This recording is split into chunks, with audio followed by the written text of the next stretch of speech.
Vale, si vamos por el apartado B, fijaos que en el apartado B hay una diferencia. La fuerza aplicada forma un ángulo de 30 ángulos sobre la horizontal. Por lo tanto, estaríamos hablando de esta situación. Fijaos que la masa es la misma, la fuerza es la misma, el coeficiente de rozamiento es el mismo, pero ahora la fuerza, ¿de acuerdo?, está aplicada 30 grados sobre la horizontal. Estaríamos hablando del ejercicio 10, apartado B. Fijaos que volvemos a hacer un eje de coordenadas y volvemos a dibujar las fuerzas que actúan. Seguro que actúa un peso, ¿de acuerdo? Lo ponemos aquí. Y ahora, ojo con esta fuerza. Esta fuerza F no está en los ejes. Recordad lo que teníamos que hacer. La descomponíamos de esta manera. Descomponemos en la componente horizontal, y a esto le llamaremos f de x, y descomponemos en la componente vertical, y a esto le llamaremos f de y. ¿De acuerdo? De esta manera la fuerza F queda dividida en dos fuerzas, f de x y f de y.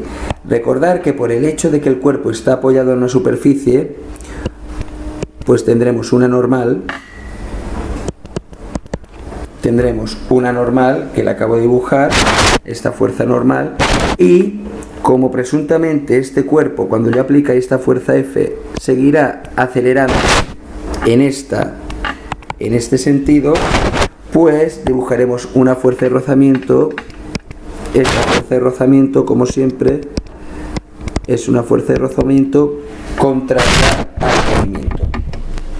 Pues volvemos a desarrollar la segunda ley de Newton. Recordar, sumatorio de todas las fuerzas que actúan es igual a la masa por la aceleración.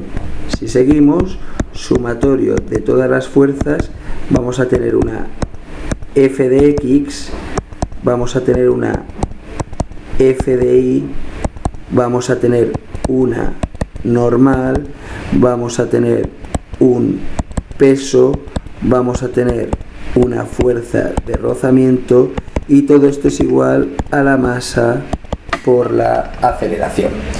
¿Vale? Fijaos que la fuerza F no la dibujamos f de x y f de y. Vale, el siguiente paso es recordar que era eliminar todas las fuerzas que cortan la aceleración, que son perpendiculares a la aceleración. En este caso, el peso, la normal y f de y. Y quitamos los vectores en el siguiente paso. Recordar, quitamos los vectores, las fuerzas que tienen el mismo sentido que la aceleración en positivo. Un momento, que aquí me olvido una cosa. Esto de aquí es el apartado B. Yo y las tecnologías. Este es el apartado B. Vale.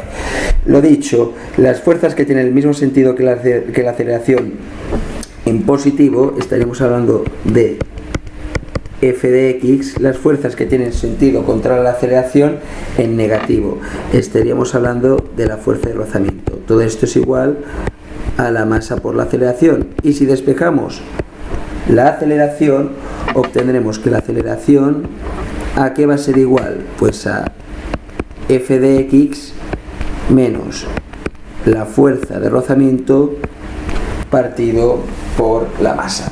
¿Vale? Entonces, observemos, la masa la tenemos, 1 kilogramo.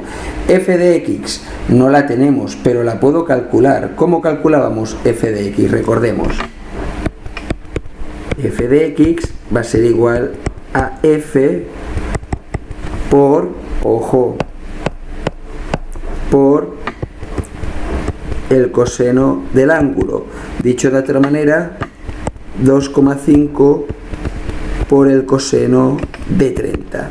Y si hacemos esto en la calculadora, 2,5 por el coseno de 30, el resultado es 2,165.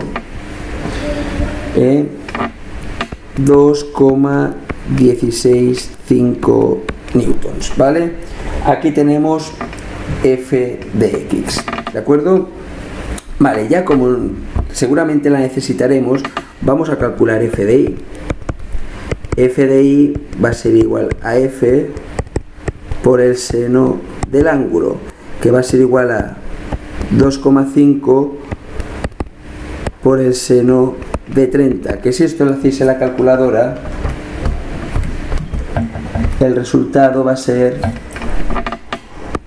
1,25 newtons.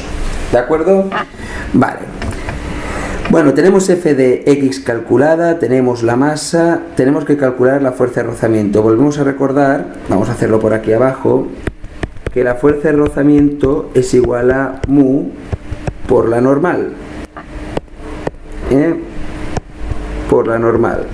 Vale, entonces si recordamos, mu lo tenemos 0,25, la normal no, pero vamos a nuestro truquito de todo lo de arriba es igual a todo lo de abajo, y viendo esto vemos que nuestra normal más la f de i es igual al peso. Normal más f de i es igual al peso.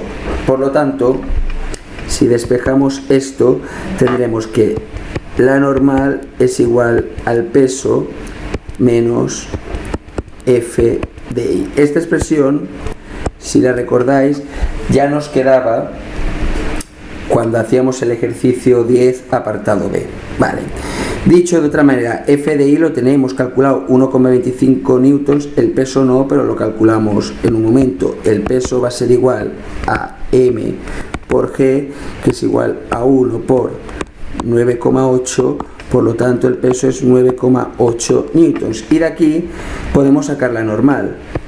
La normal va a ser igual a el peso, que es 9,8 menos f de i, que es 1,25. Y si nosotros hacemos esto, 9,8 menos 1,25, el resultado nos da 8,55 newtons. Y de esta normal ya podemos aquí sacar la fuerza de rozamiento. La fuerza de rozamiento va a ser igual a, ¿cuánto valía el coeficiente? 0,25 multiplicado por la normal, que es 8,55. Y si hacemos esto, 8,55 por 0,25, el resultado es 2,138. 2,138 newtons. Y con esta fuerza de rozamiento yo ya me puedo venir aquí a la aceleración. ¿De acuerdo? En masa pongo 1, en f de x pongo 2,165, recordar que la habíamos calculado, aquí la tenemos, la f de x. Acabo de calcular, esto es un menos, acabo de calcular la fuerza de rozamiento, que es 2, es igual a 2,138, y si yo hago esto es 2,165 menos 2,138, el resultado es 0,027 metros partido segundo al cuadrado. Y aquí tendríamos la aceleración para la situación del apartado B.